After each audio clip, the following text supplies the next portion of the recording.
Good morning, South Anchorage High School. I'm Kate. And I'm Griffin, and today is September 23rd, 2021. This past week, Alaska has reached a grim milestone as we have now have the highest rates of COVID-19 transmission in the nation. Across ASD, there has been a recent uptick in vandalism and theft from school bathrooms and classrooms, and teachers have had to take precautions such as locking classrooms and bathrooms. And we'd like to say that those who are caught doing these actions will be charged for their crimes. On another note, I'm happy to announce that studded tires will be allowed on streets today, so go get those tires changed and be ready for winter. That's all for today's current events, and I'll pass it over to Seth. All right, thank you, Kate. By the way, I'm Seth. I'll be running the Zoom side of everything. And today we got a guest, Dr. Almond. How are you doing? Doing well. And I got a couple of questions. How do you feel about the vandalism, and what are going to be the punishments if they're caught? I would say the first word that comes to mind is just disappointment, especially because we've been out of school for so long before the fourth quarter of last year. And it's kind of the first time we've had an opportunity to both come back to school and also have some of the events that were part of a traditional school year and passing periods and open campus and that kind of stuff. So it seems like a good opportunity to be grateful for being here, but the vandalism kind of works contrary to that. But I also realize at the same time that it is probably less than 2% of our student population that are doing it, and they're kind of restricting freedoms for the other 98%. So we're doing our very best to find those responsible when we do.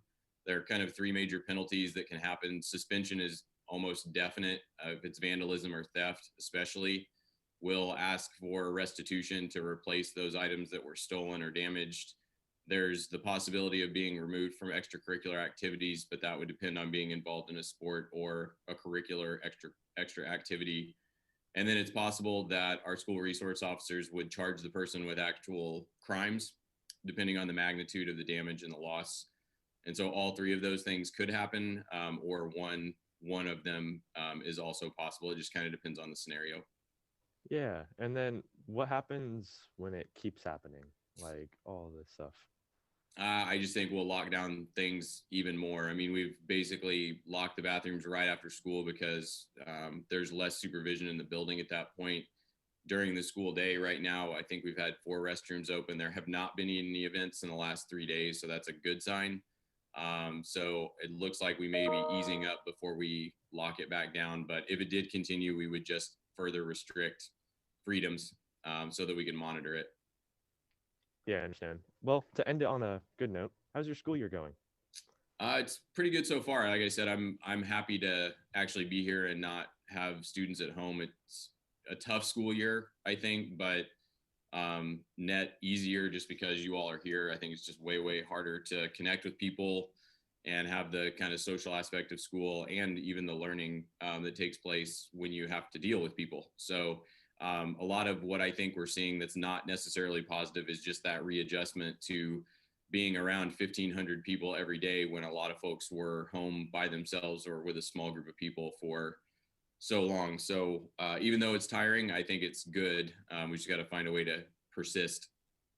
Yeah, well, thank you for coming in. And yeah, that's all we have for the Zoom side. I'm going to pass it over to Griffin for sorts. Thanks, Seth. This past week in sports, the varsity football team obliterated Service 64-12. South got second place in the West Volleyball Spectacular. Coming up tonight, South flag football plays Eagle River at 6, and tennis plays at West. Tomorrow, swimming has a meet at Diamond at 5, and volleyball has a game at Diamond at 7:30. And then this weekend, football is away at Juneau. Cross country running has a meet in Chugiak, and tennis plays West. Now over to Kate. All right, South, that's all we've got for you guys today. Remember that if you have any questions, submit them at southvote.com, and go follow us on Instagram at SAHS The Den. Thanks for watching, and remember to always keep your claws sharp, Wolverines.